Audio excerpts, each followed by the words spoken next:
Salut tout le monde, aujourd'hui nous sommes allés à la campagne pour y passer 24 heures. Nous allons vous montrer beaucoup de choses intéressantes. Je pense que vous serez surpris. D'abord, je vais nourrir les petits canetons. Je leur mettrai de la verdure et des graines. Et bien sûr, je verserai de l'eau.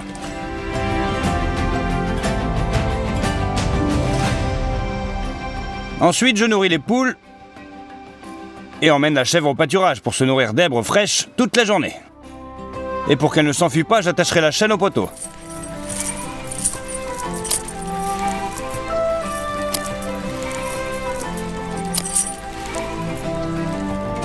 Avec un chiffon, j'essuie et je commence à traire.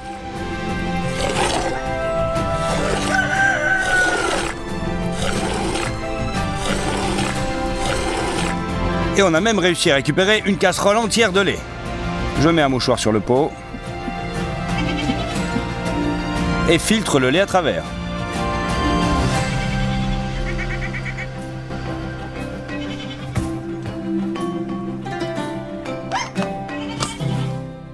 C'est ainsi que j'ai obtenu 2 litres de lait de chèvre naturel. Il est maintenant temps de prendre le petit déjeuner. Je dois d'abord allumer ce vieux poêle.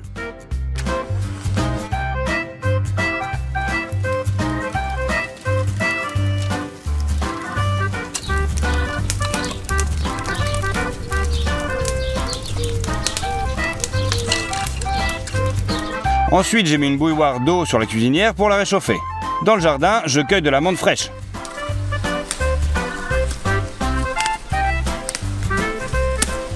Et j'envoie la menthe à la bouilloire. Ensuite, je couvre la bouilloire avec un couvercle et j'attends que l'eau bout.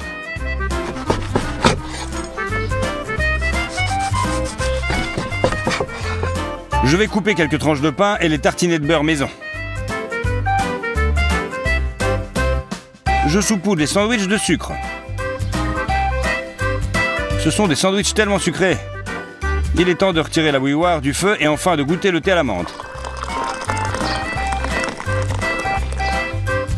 L'essentiel est de prendre un bon petit déjeuner pour prendre des forces pour toute la journée.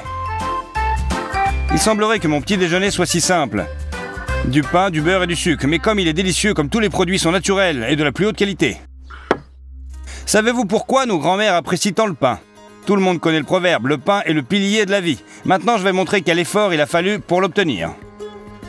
Tout paysan qui se respecte plantait du blé dans son jardin. Au milieu de l'été, le blé mûrit et les épillets se dessèchent. Avec les voisins, tous les villageois prennent des faucilles à la main et commencent à faucher le champ.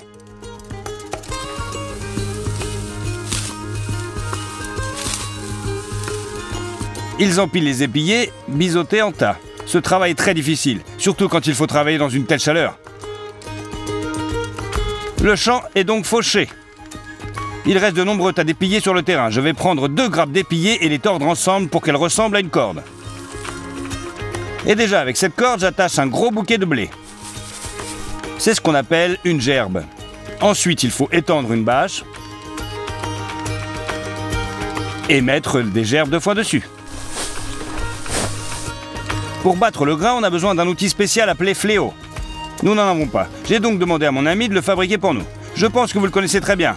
C'est André, un vrai touche-à-tout. Salut les amis. Ainsi, pour pratiquer un fléau, la première étape consiste à nettoyer soigneusement les bâtons de l'écorce.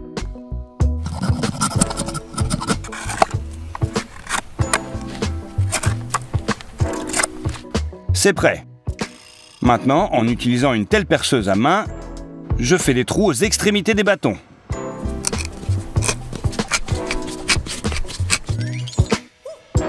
Maintenant, je déroule un long morceau de corde.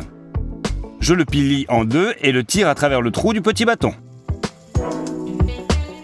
Je mets le reste de la corde dans la boucle et serre le nœud. Voilà, c'est fait. Pour plus de fiabilité, je vais faire un tel bobinage autour du bâton.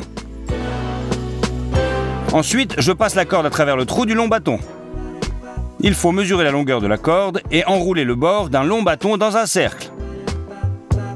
Pour fixer solidement la corde, je martèle une cheville en bois dans le trou.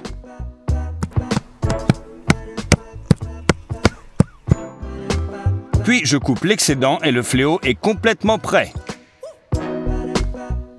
Soit dit en passant, André a également publié une vidéo avec ma participation sur sa chaîne. Immédiatement, après avoir regardé cette vidéo, suivez le lien dans la description et regardez sa vidéo. Abonnez-vous et écrivez dans les commentaires que vous avez trouvé cette vidéo grâce à mon astuce. Maintenant, à l'aide d'un fléau, vous devez battre le grain.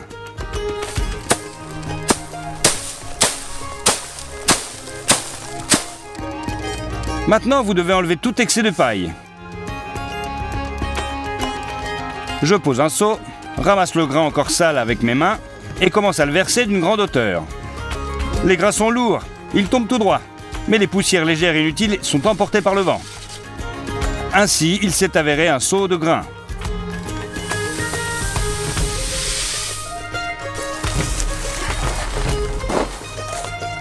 Maintenant, vous devez verser tout le grain dans le sac. Je jette le sac dans le chariot. Et nous allons au moulin à vent.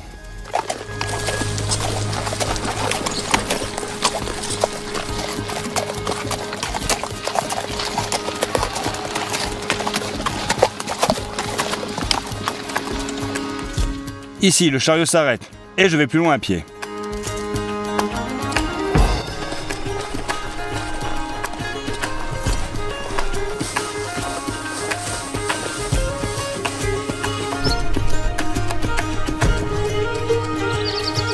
J'arrive donc au moulin et rentre à l'intérieur.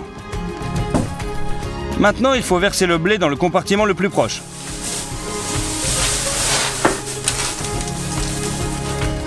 Après cela, au 3e étage, il faut retirer le moulin à vent du frein. Le vent commence à faire tourner progressivement le moulin à vent. Les engrenages géants transfèrent la rotation vers l'intérieur de l'arbre et tous les mécanismes du moulin se mettent à fonctionner. Je retourne au 1er étage et remonte le clapet. Le grain se déverse progressivement et tombe dans un itinéraire spécial. Il est nécessaire de fermer le trou pour que le grain ne s'envole pas.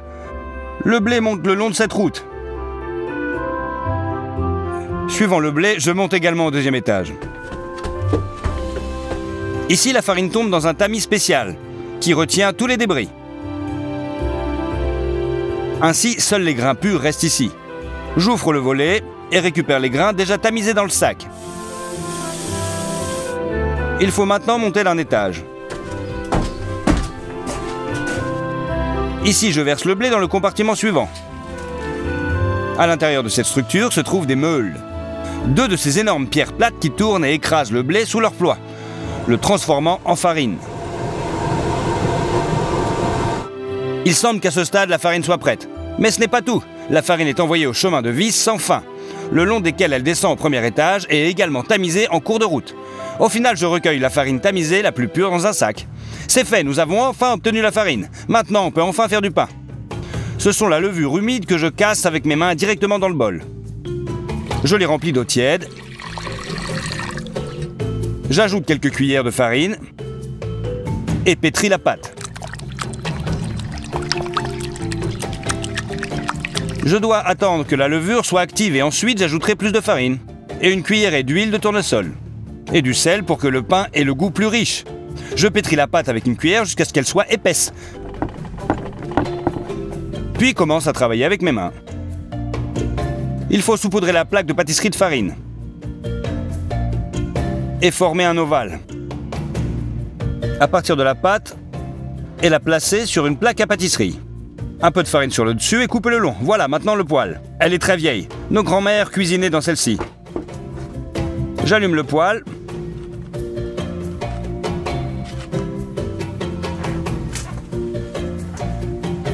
Et j'attends que tout s'éteigne et que le poêle se réchauffe correctement.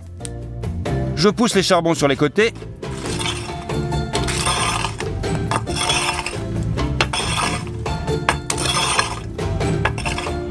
Puis on envoie la pâte à cuire.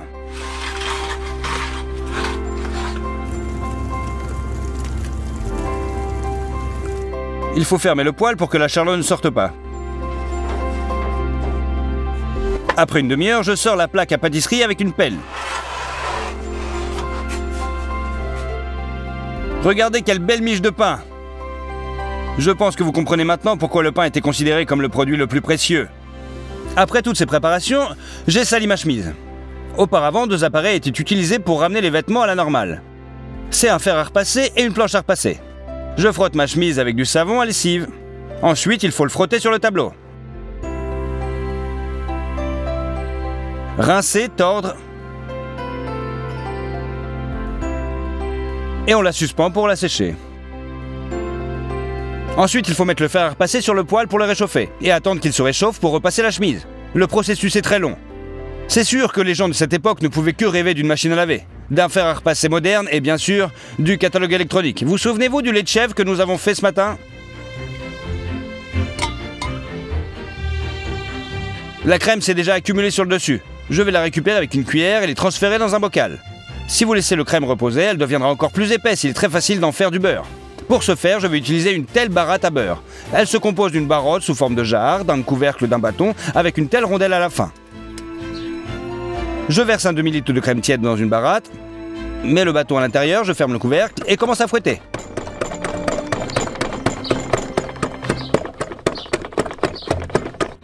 Après une demi-heure, le beurre est prêt. Il faut verser de l'eau froide pour qu'un morceau de beurre flotte. On le lave d'une seule main. Il faut couvrir le petit bol avec une gaze et transformer le beurre dedans. Il doit être enveloppé dans de la gaze. Auparavant, ces produits étaient stockés dans la cave, car il n'y avait alors pas de réfrigérateur. Maintenant, on va faire du fromage de chèvre. On verse 2 litres de lait dans un bol. Les poules ont pondu des œufs.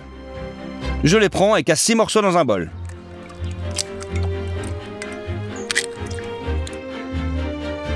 Puis un demi-litre de crème dessus. Du sel. Et on mélange. Après, il faut verser tout le liquide dans un pichet.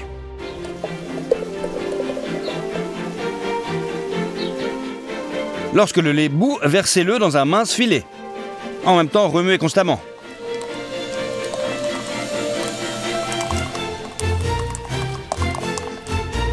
En remuant constamment, cuire une dizaine de minutes. On met une passoire dans un bol, gaz sur le dessus, et verse tout le contenu de la casserole.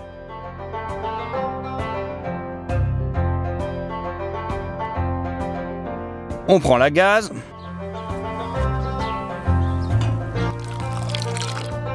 on vide le sérum, et on remet le futur fromage, et on le met sous la presse. Maintenant, je vais prendre un panier et aller dans la forêt pour cueillir ces champignons. Il a plu récemment. J'ai trouvé tout de suite un bolet jaune, et je le cueille. Non loin de lui, j'ai trouvé un autre. Et je les mets dans mon panier. Quelques fois de plus, j'ai trouvé d'autres champignons. Puis j'ai traversé une clairière avec eux. Donc en une demi-heure, il s'est avéré qu'un demi-panier de champignons, cela nous suffit. J'ai décidé de cuisiner une soupe aux champignons. Je vais mettre un chaudron avec de l'eau sur le feu et nettoyer tous les champignons. Puis je les coupe en petits morceaux. Je les laisse cuire. Pendant ce temps, je vais au potager pour le reste des légumes. D'abord, j'ai besoin de pommes de terre. Pour les déterrer rapidement, je vais utiliser la puissance d'un cheval. On y attache une charrue avec des chaînes. Une personne conduit le cheval et la seconde dirige la charrue. Une rangée de pommes de terre est creusée en 15 secondes. On la récupère dans un seau.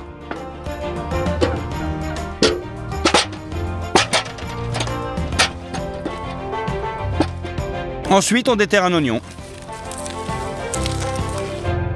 On le met aussi dans un seau. On déterre aussi une carotte.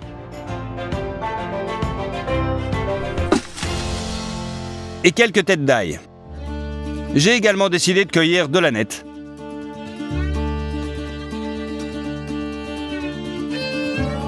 Maintenant, je vais au puits chercher de l'eau. Je déverse un seau vide.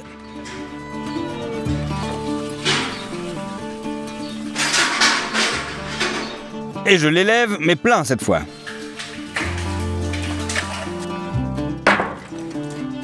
Il faut couper tout le superflu des légumes et les nettoyer.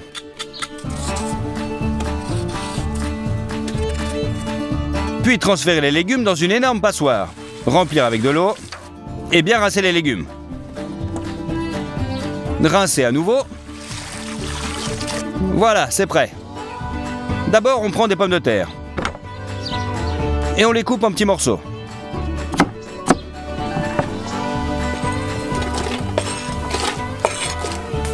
Ensuite, l'oignon. Je le coupe finement.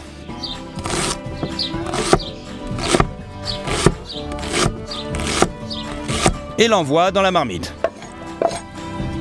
Il reste à couper la carotte.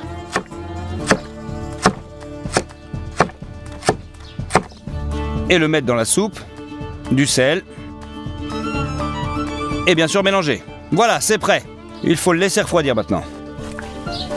Maintenant, je vais préparer le dernier plat pour le déjeuner. Je coupe d'abord le porc en assiette.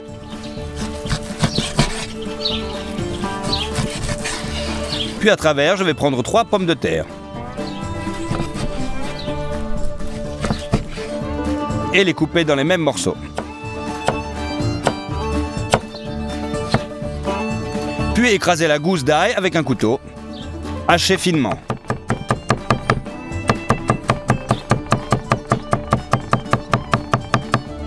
Saler tout cela, ajouter du poivre. Je vais mélanger avec les mains. Transférer dans un pot en argile. Et mettre au four. Littéralement une demi-heure. Et le porc aux pommes de terre est prêt. Maintenant, je vais sortir le fromage de la presse. Je retire la gaze.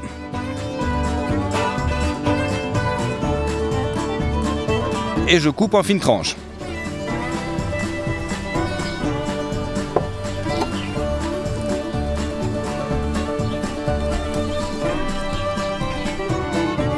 Le beurre a également décongelé.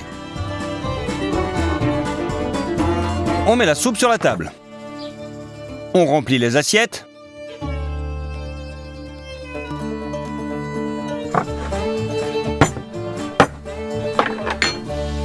On va boire la compote de grand-mère.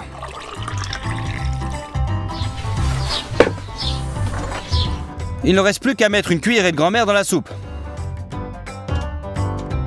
Saupoudrer d'aneth. Et après ce travail acharné, on a enfin un déjeuner copieux.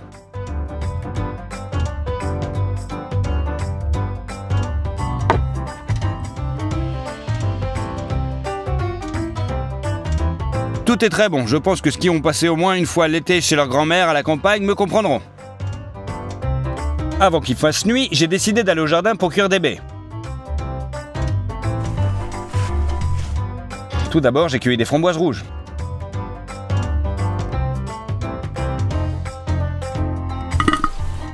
Je les ai pris et je les ai mis dans un bol. Puis j'ai cueilli des mûres. Chez ma grand-mère, elles sont très grosses.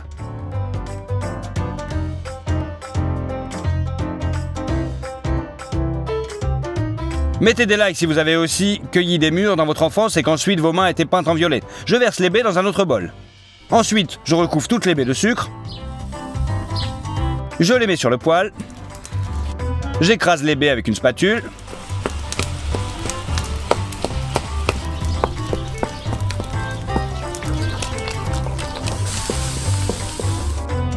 Et commence à faire cuire la confiture à feu doux, en l'évaporant progressivement. La confiture est prête, je la verse dans des bols.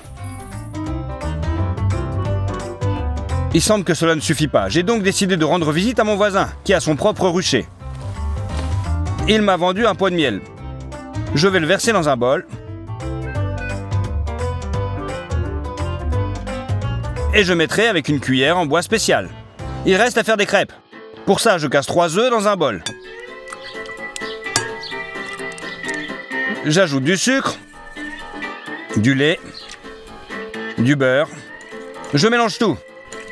J'ajoute la farine et je remue à la fourchette jusqu'à ce que tous les grumeaux aient disparu. Cela devrait ressembler à cette pâte liquide. Il faut bien chauffer le poêle et verser la moitié de la pâte dessus et à étaler sur le moule. Après 1 minute, retournez la crêpe. Et après 30 secondes, la crêpe est prête. C'est comme ça que j'ai fait frire tout un tas de crêpes. Il est temps de tous mettre sur la table. On verse du lait dans un verre. Et le dîner est prêt. À l'aide d'une cuillère, je vais prendre du miel et le verser sur une crêpe. Maintenant, enfin, je vais goûter tout ça. Ces 3 choses, crêpes, miel et lait, me ramènent à mon enfance. C'est mieux que n'importe quelle nourriture de restaurant. Une autre crêpe que je vais graisser avec de la confiture de framboise.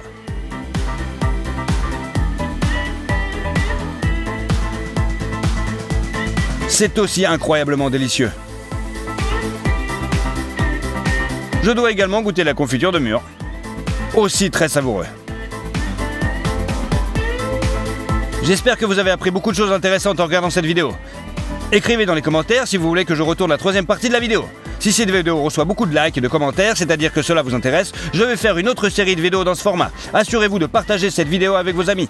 Après tout, nous avons investi beaucoup d'efforts dans cette création. Abonnez-vous à la chaîne. Allez, salut!